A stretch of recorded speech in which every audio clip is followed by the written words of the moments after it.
ঘোষ যাকে election commission show cause করেছিল, সেই দিলীপ ঘোষ ইলেকশন কমিশনকে বলছেন মেশো, বলছেন মেশোর কাছে 10 জন মিলে গিয়ে নালিশ করেছে।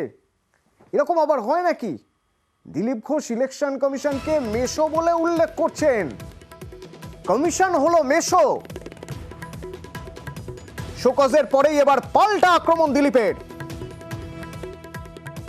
আমার অবাক লাগলো, একটা চিঠি দিতে 10 জন গেছে টিএমসির। ভাই কি এমন হয়ে গেছে?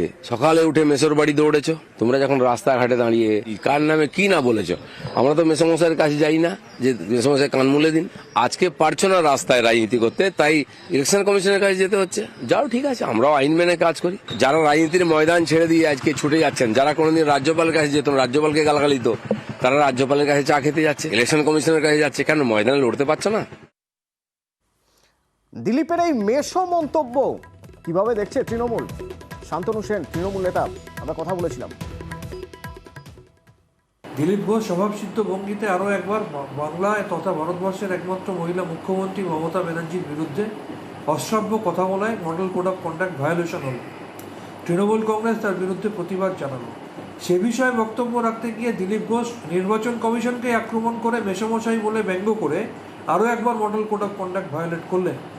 আমি মনে করি নির্বাচন কমিশনের দৃষ্টি আকর্ষণ করতে চাইছি এবং পরপর দুবার এইভাবে model code of conduct violate করার জন্যে দিলীপ ঘোষকে শুধু শোকজ নয়, নির্বাচন কমিশনের এমন পদক্ষেপ নেওয়া উচিত যাতে দিলীপ ঘোষ এই নির্বাচনে প্রার্থী হতে না পারে। অবশ্য সুকান্ত মজুমদার দিলীপ ঘোষের পাশেই দাঁড়িয়েছেন। তিনি বলছেন এ তো হালকা মুডে বলা কথা, লাইটলি মুডে বলা কথা, এটা অত সিরিয়াসলি নেওয়ার কিছু আছে বলে আমার মনে হয়। যে বিতর্কটা ঘটেছিল সেই বিতর্ক তো অলরেডি দিলীপদা ক্ষমা চেয়ে নেওয়ার পর আমার মনে হয় ছেড়ে গেছে, কিন্তু এটাকে ফালতু একটা ঘটনা তৈরি করার চেষ্টা হচ্ছে। আর কারণ হচ্ছে তৃণমূলের কাছে কোনো ইস্যু নেই। যে নির্বাচন কমিশনকে তৃণমূল কংগ্রেস, বিজেপির লোক, বিজেপির দালাল এই সমস্ত শব্দ ব্যবহার করেছিল, সেই নির্বাচন কমিশনের কাছে তৃণমূল কংগ্রেস কেন যাচ্ছে, এটা তো সবারই তো মনে সন্দেহের উদ্রেক হবে।